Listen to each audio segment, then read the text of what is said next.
Hello, welcome back to Changing Times. Edith's my name again. Happy Easter, y'all. I hope you have had a good day. We're having a great time, and I hope that we're keeping safe and all is good. We're continuing with our conversation about the emotion of grief that pertains to guilt. And today I have the thought to discuss matters concerning guilt and children. So I was wondering, and I thought it was just my children until I realized that actually some other children also go through these kind of things. So as we adults think about our different roles that we play in the losses that we encounter, we also take into account children. The children to whom these persons who pass on are significant.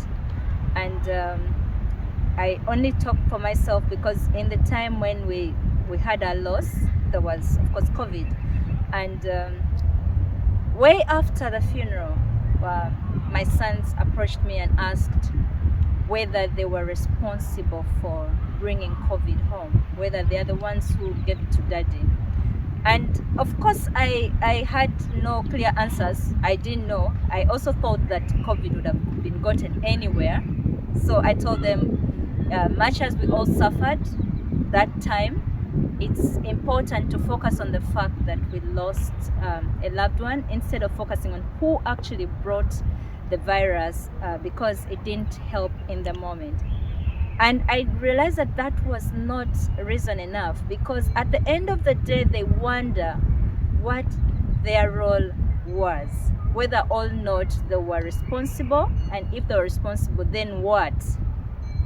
So the continuous conversations about, helping them deal with whatever they're guilty about in the face of their losses is important, because it helps them to come to terms with their particular loss. We lose the same persons, but we mourn them differently. We grieve them differently. And children must not be undermined in the face of loss, because it means that they also have a heart. They feel, they have emotions. They must be nurtured. They must be taken care of. And taking care of a children's needs does not necessarily require that, you as a parent wake up one day and send them to a therapist and think someone else will talk to them and they should be fine. They go through the grief processes just like we adults go through the grief processes, and they must be respected. Their space must be respected. Their emotions must be respected. Every day, especially in the thick of my loss, every day I saw different in my children. There are times when they wanted me to cry, they wanted to see me break down. I didn't know that, and I didn't see much of that until someone told me, but your children think that there is probably going to be something a lot bigger than what it is. And of course, because for me I had a hospital situation, they were a lot more affected, but we thank God that it turned out differently. So my point for all of us is, let's not ignore our children when it comes to grief, when it comes to dealing with guilt.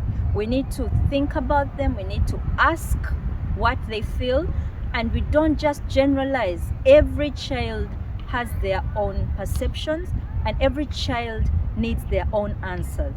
There are general answers, but every child needs their own answers.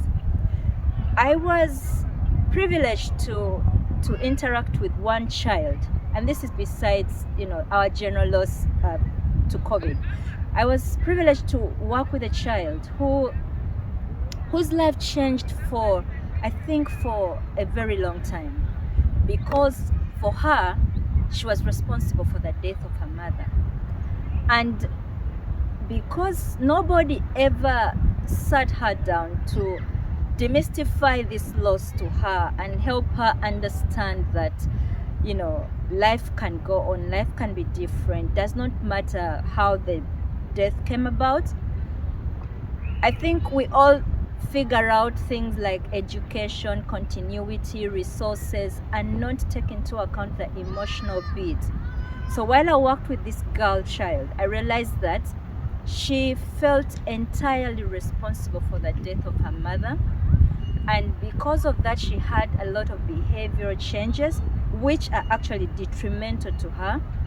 And because nobody understands their world like they do, it's going to be a long road to work with such a child, to bring her back to her childhood, transition her into adulthood, to live a life that is fulfilling. It's a long road. While we think that children will need education, they will need housing, they will need, basic needs, they need a lot more than that. They may not necessarily go to school, but turn out as good children if they're supported in their processes of loss. So let's not ignore their emotions. Let's not think that because we are the ones who have lost more. No, they too lose a part of them. At least mine lost a part of them, a great part of them. And it took time, and it still takes time to talk about the feelings. It takes time to help them understand that this loss is permanent. But whether or not it's permanent, life must go on, and there's got to be things to be achieved, and we need to move forward. It's not very easy, but it's not something we can't do. It's something that's doable if we will it. Let's not ignore them. Let's support them, each one differently, because all our children are different. They perceive things differently. They react differently. Let's help them to achieve a better recovery process in their losses. I still work with them. I continue to work with them. My own, I have supported, I have asked for support, and I know that a good support system helps a lot. We can't do everything. We need to depend on every resource that we have.